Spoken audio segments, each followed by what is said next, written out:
ఇన్కాన్స్ నివేదిక ప్రకారం ఏ మహాసముద్రంలో ఎల్లినో దిగ్విషయ అధికారికంగా ప్రారంభమైంది? ఒకసారి కనుక ఆప్షన్ చూసినట్టయితే ఇండియన్ ఓషన్, అట్లాంటిక్ మహాసముద్రం, తూర్పు మధ్య పసిఫిక్ మహాసముద్రం, దక్షిణ మహాసముద్రం. సో సాధారణంగా ఈ ఎల్లినో మరియు లాలినో అనేవి పసిఫిక్ మహాసముద్రంలో ఏర్పడుతూ ఉంటాయి. ఎగ్జాక్ట్గా చెప్పాలి అంటే ఈక్వెడార్ పెరు రీజియన్లో ఈ యొక్క ఎల్లినో లాలినో అనేవి ఏర్పడుతూ ఉంటాయి. సో ఈ ఎల్లినో లాలినో అంటే ఏంటి అంటే, ఏదైతే సముద్ర జలాలు వేడెక్కితే దాన్ని ఎల్లినోగా పరిగణిస్తూ ఉంటారు, సముద్ర జలాలు అనేవి చల్లబడితే దాన్ని లాలినోగా పరిగణిస్తూ ఉంటారు. ఈ ఎల్లినో వల్ల ఇండియాకి ఏ విధంగా ఇంపాక్ట్ అవుతుంది అంటే, సాధారణంగా పవనాలు అనేవి అధిక పీడనం నుంచి అల్పపీడనానికి ప్రవహిస్తూ ఉంటాయి. సో అందువల్ల ఈ ఎల్లినో వల్ల ఈ సముద్ర జలాలని వేడెక్కినందుకు కారణంగా ఏదైతే ఇక్కడ అల్పపీడనం అనేది ఏర్పడుతూ ఉంటుంది, ఆ సమయంలో అధిక పీడనంలో ఉన్నటువంటి గాలులన్నీ కూడా అల్పపీడన ప్రాంతాలకి వీస్తూ ఉంటాయి.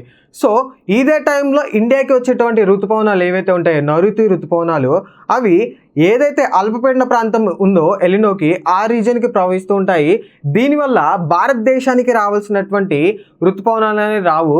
దీనివల్ల భారతదేశంలో రైన్ఫాల్ అనేది తక్కువగా ప్రవహిస్తూ ఉంటుంది. మరి ఈ ఎలినో వల్ల ఎక్కడ వర్షాలు అధికంగా కురుస్తాయి అంటే, ఈక్వెడార్ పెరు రీజియన్తో పాటుగా దక్షిణ అమెరికాలో ఈ యొక్క ఎలినో వల్ల వర్షాలు అనేవి కురవటం, దాంతోపాటుగా వరదలు అనేవి వస్తూ ఉంటాయి. మరి ఎలినో వల్ల ఎక్కువగా ఎఫెక్ట్ అయ్యేటువంటి కంట్రీస్ ఏంటి అంటే ఇండోనేషియా, ఆస్ట్రేలియా, ఇండియా. ఈ 3 కంట్రీస్లో కూడా ఈ యొక్క ఎలినో వల్ల అల్ప వర్షాలు అనేవి కురుస్తూ ఉంటాయి. దాంతోపాటుగా కరువులు అనేవి సంభవిస్తూ ఉంటాయి సాధారణంగా.